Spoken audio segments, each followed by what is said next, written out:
नमस्कार दोस्तों, स्वागत है आपका आज के वीडियो में। आशा करता हूँ आप लोग अच्छे होंगे, आपका परिवार अच्छा होगा।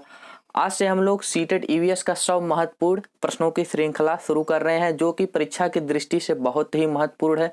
तो चलिए बिना देर किए हुए अपने वीडियो की तरफ बढ़ते हैं और इस टॉपिक को कंप्लीट करते हैं। 100 प्रश्न टोटल रहेंगे इस सीरीज में और 20 प्रश्न एक वीडियो में दिया जाएगा, जो बहुत ही महत्वपूर्ण होगा। पर्यावरण अध्ययन के शिक्षण अधिगम में सर्वेक्षण का उद्देश्य है: पहला, समुदाय के साथ अन्योन्य क्रिया का अवसर देना। बी है, बच्चों को विभिन्न लोगों के प्रति संवेदनशील बनाना। सी ऑप्शन है, सूचना को प्रत्यक्ष प्राप्त करने का अवसर प्रदान करना। फिर दिया है डी, आकलन के एक अवसर के रूप में इसका उपयोग करना। उसके बाद ऑप्शन दिया गया है कि उपर्युक्त में से कौन से सही हैं। ए, बी, सी और डी सही है। दूसरा ऑप्शन है कि ए, बी और सी सही है, ए, बी, डी सही है और चौथा ऑप्शन है ए, सी और डी सही है। तो इस चारों ऑप्शन में कौन सा सही है वही आपको बताना है।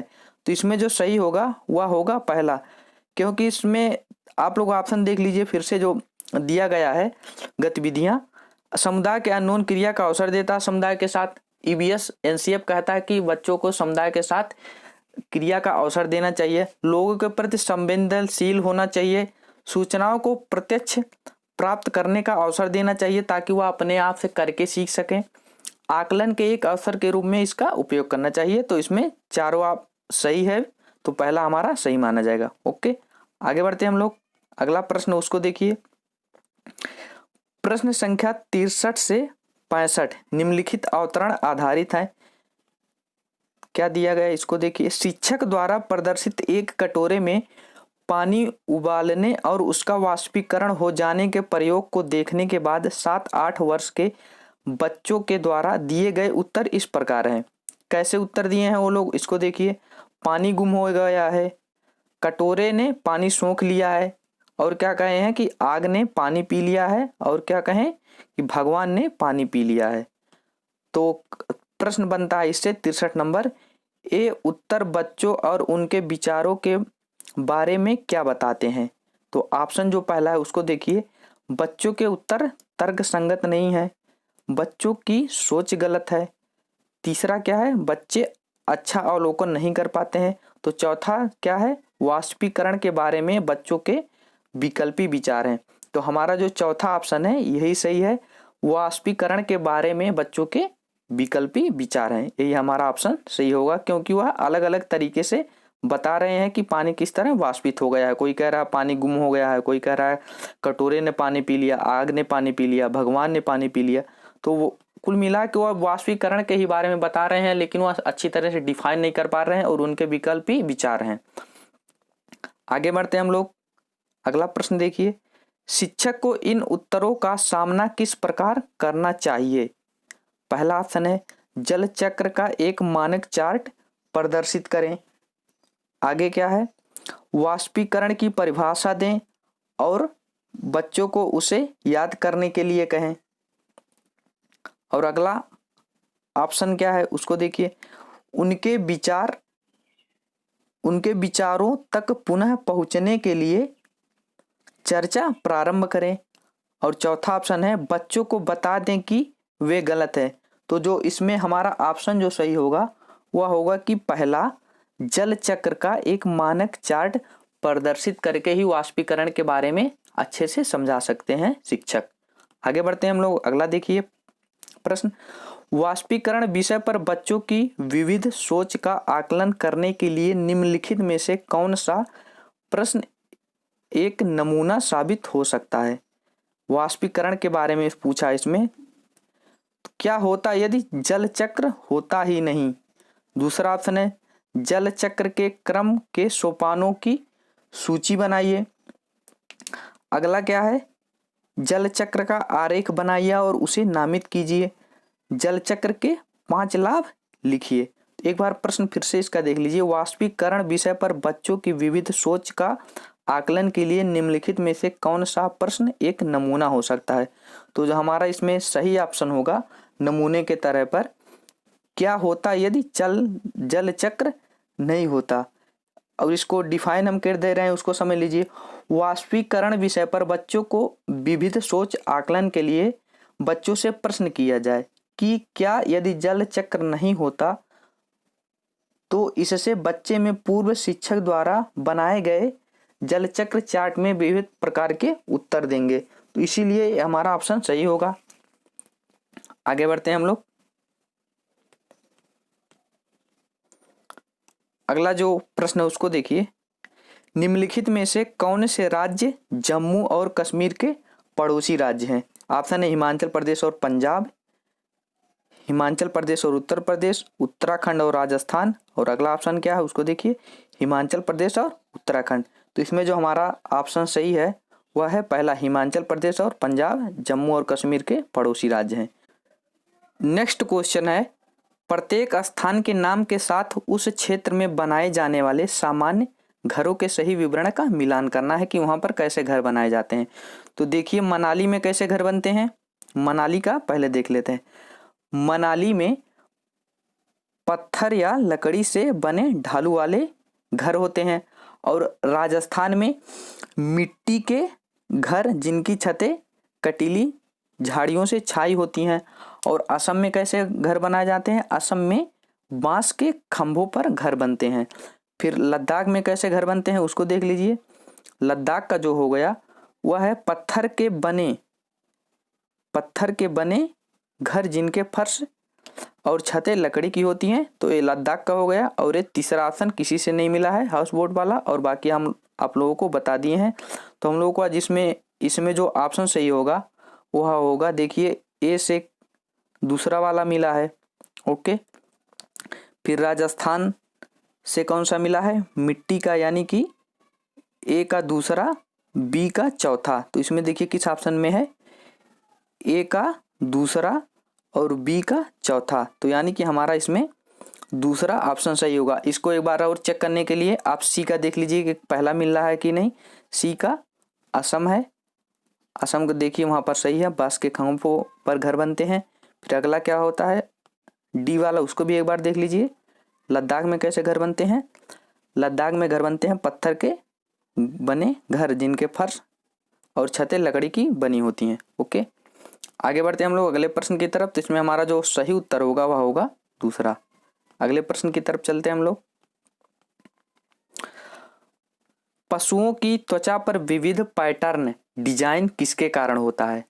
उनकी शारीरिक शक्ति को इंगित करते हैं, परावर्तित प्रकाश के कारण होते हैं, उनकी त्वचा पर बालों के कारण होते हैं, उस जलवायु के कारण होते हैं जिसमें वे रहते हैं। तो इसमें जो हमारा सही ऑप्शन है वह है उनकी त्वचा पर बालों के कारण। आगे बढ़िए। जो व्यक्ति जंगल में कम से कम 25 वर्षों से रह रहे हैं उसका उस जंगल भूमि पर और उसमें पैदा होने वाली वस्तुओं पर अधिकार है। यह जनादेश किसके द्वारा दिया गया है? तो जो हमारा ऑप्शन है उसको देख लीजिए। भारतीय जंगल अधिनियम 1927, जंगल अधिकार अधिनियम 2007, भूमि अधिग्रहण अधिनियम 1894। अगला ऑप्शन क्या है, संविधान अनुसूचित आदेश संशोधन विधेयक 2012। तो जो इसमें हमारा उत्तर सही है वह है जंगल अधिकार अधिनियम। यह कहता है कि जो व्यक्ति 25 वर्षों से जंगल में रह रहे हैं वहाँ पर उनका अधिकार होगा। ओके, आगे बढ़ते हैं हम लोग। निम्नलिखित में से मच्छरों द्वारा फैलने वाले रोगों का समुच्चय कौन सा है? ऑप्शन देख लीजिए। पहला ऑप्शन है मलेरिया, HIV और डेंगू। दूसरा ऑप्शन है HIV, हैजा, डेंगू। तीसरा ऑप्शन है डेंगू, मलेरिया, चिकनगुनिया, और चौथा ऑप्शन है मियादी बुखार, हैजा और चिकनगुनिया। तो जो इसमें हमारा ऑप्शन सही है डेंगू, मलेरिया और चिकनगुनिया वाला वह है तीसरा। यह मच्छर से फैलने वाले रोग हैं। आगे बढ़ते हैं। घटपर्णी पौधा नेफंथिस ऑप्शन दिया है, भारत में नहीं पाया जाता है। मेढकों, कीड़े मकोड़ों और चूहों को चालाकी से फंसाकर खा जाता है। अगला ऑप्शन है कीड़े मकोड़ों को आकर्षित करने के लिए उच्च तारत्व की ध्वनि निकालता है। और इस दिया है चौथा, का मुंह छोटी छोटी कंटियों से ढका होता है। तो इसमें जो हमारा ऑप्शन सही होगा, घटपर्णी पौधा मेढकों, कीड़े मकोड़ों और चूहों को चालाकी से फंसाकर खा जाता है। यही हमारा ऑप्शन दूसरा वाला सही होगा। देखिए जो घटपर्णी पौधा होता है वह मेढकों और कीड़ों को और चूहों को चालाकी से फंसाकर खा लेता है। ओके, आगे बढ़ते हैं हम लोग। अगला प्रश्न है उसको देखिए, नीचे दिए गए खाद्य के पदार्थों के किस समुच्चय में लौह तत्व प्रचुर मात्रा में पाई जाती है या होता है? आंवला पालक आलू, दूसरा ऑप्शन है आंवला आलू टमाटर, तीसरा ऑप्शन है बंद गोभी भिंडी गुड़ और चौथा ऑप्शन है आंवला पालक और गुड़। तो किसमें लौह तत्व प्रचुर मात्रा में पाया जाता है? वह हमारा ऑप्शन सही होगा आंवला पालक गुड़। कौन सा? चौथा।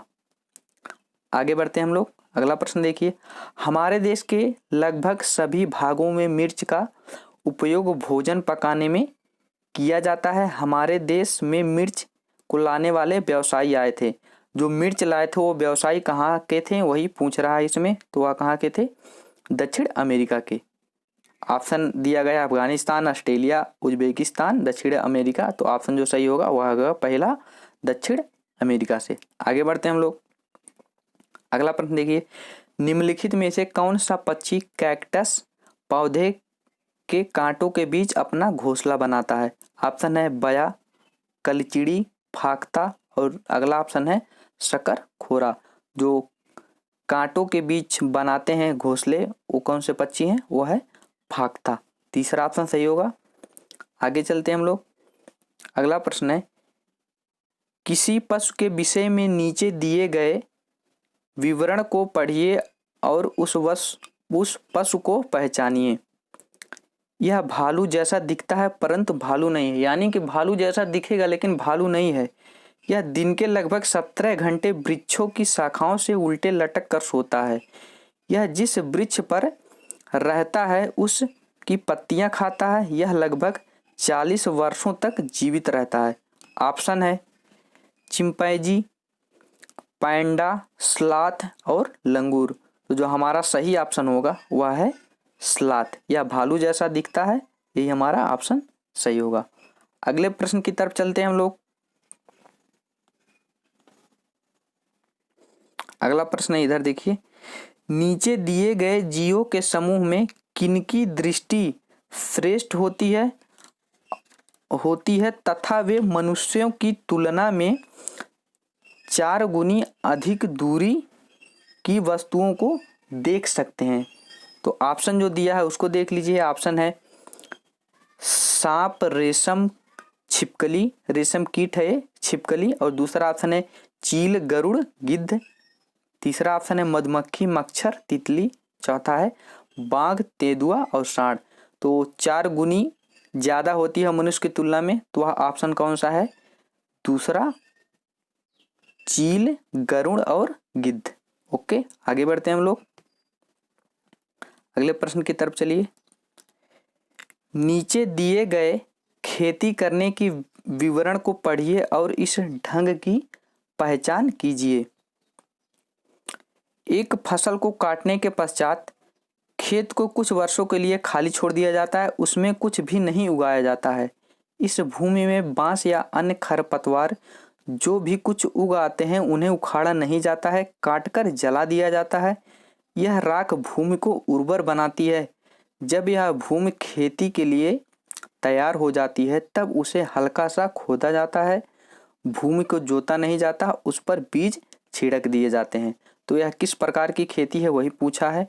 पहला ऑप्शन है झूम खेती, दूसरा सीढ़ी नुमा खेती, तीसरा है सिंचाई खेती और चौथा जो ऑप्शन दिया गया है वह है सहकारी खेती। तो इसमें हमारा ऑप्शन सही होगा वह है झूम खेती। इसको स्थानांतरित कृषि भी कहते हैं। आगे बढ़ते हैं हम लोग। अगला प्रश्न देखिए, अगला क्या है? जब कोई सपेरा अपने वाद्य यंत्र बीन को बजाता है तो सांप उसकी ध्वनि अपने सिर को इधर उधर घुमाता है। आपके विचार से सांप वाद्य यंत्र के प्रति अनुक्रिया कैसे कर रहा है? पहला, उस वाद्य यंत्र को सूंघकर, दूसरा ऑप्शन है उस वाद्य यंत्र की ध्वनि को सुनकर, और तीसरा ऑप्शन है उस वाद्य यंत्र की गति को देखकर, और चौथा ऑप्शन है उस वाद्य यंत्र द्वारा उत्पन्न कंपनों के प्रति अनुक्रिया करके। तो जो इसमें हमारा सही ऑप्शन है वह है चौथा। वह इसलिए अपना सिर इधर उधर करता है, झूमता है, उस वाद्य यंत्र द्वारा उत्पन्न कंपनों के प्रति अनुक्रिया करके। ओके, आज यही हमारा सीरीज था जिसमें हम लोग 18 से 20 प्रश्न किए हैं। हम लोग 100 इम्पॉर्टेंट प्रश्न करेंगे 4-5 वीडियो में। आशा करता हूँ आप लोगों को अच्छी तरह से समझ में आया होगा। अगर आपको अच्छी तरह से समझ में आया तो कमेंट करके ज़रूर बताइए। अगर आप लोग चैनल पर नए हैं तो चैनल को ज़रूर सब्सक्राइब करिए। धन्यवाद।